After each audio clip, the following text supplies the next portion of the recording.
এটা বিডিআর হত্যাকাণ্ড ছিল না, এটা ছিল ভারতের রয়ের হত্যাকাণ্ড। আমি অনেক কথা হচ্ছে, সেটা একটা কথা বলবো।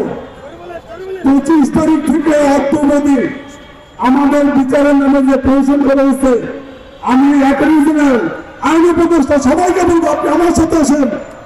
আমি যদি 1000 পয়েন্ট আমরা দিতে পারি, সাংবিধানিক লঙ্ঘন, আইনের লঙ্ঘন, আমাকে চাকরি চাবো না। আমাদের সাথে যে আইনের লঙ্ঘন করা হয়েছে 1000 পয়েন্ট আছে। আমি এই মুহূর্তে ফরমেশনটা বলবো, আপনি বসেন আমার সাথে। আমার কাছে দখল বলছে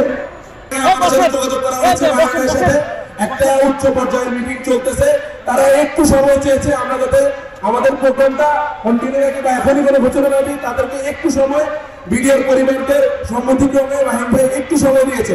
কিন্তু আমরা এখনো 1.5 ঘন্টা বলতে চাই, আপনারা আমাদেরকে নিয়ে মিটিং করতেছেন, কিন্তু মিটিং এর ফলাফল যাতে প্রহসনমূলক না হয়। আমরা বিডিআর পরিবার ছাত্র জনতা শেষ থেকে যাবো এখান থেকে।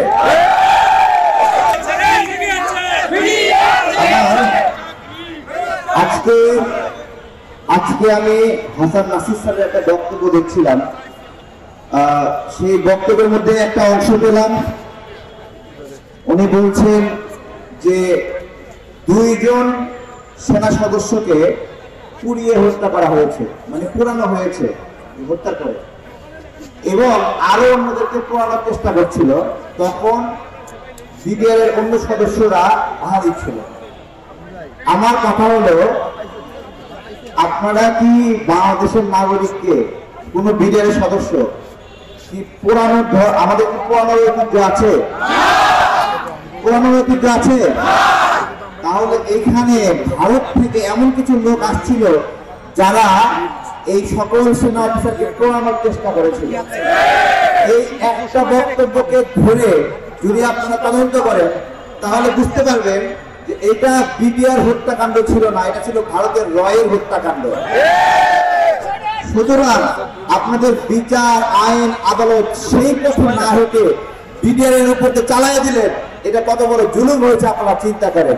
এখন এই জুলুম যারা করেছিল, সেই জুলুম আমরা এখনো অব্যাহত হতে দেব না। আপনারা মিটিং করবেন নাকি করবেন, করেন, কিন্তু ফলাফল ওইটাই আসতে হবে, নির্দোষ বিডিআরদের মুক্তি। আপনারা আলোচনা করবেন নাকি করবেন, করেন, ফলাফল ওইটাই আসতে হবে যে চাকরি ফেরত দিতে হবে। আপনারা মিটিং করবেন নাকি করবেন, করেন, আপনাদেরকে সুদে আসলে বেতন ফেরত দিতে হবে, না হলে আমাদের কঠোর আন্দোলন চলবে। আমরা সঙ্গে আছি ইনশাআল্লাহ।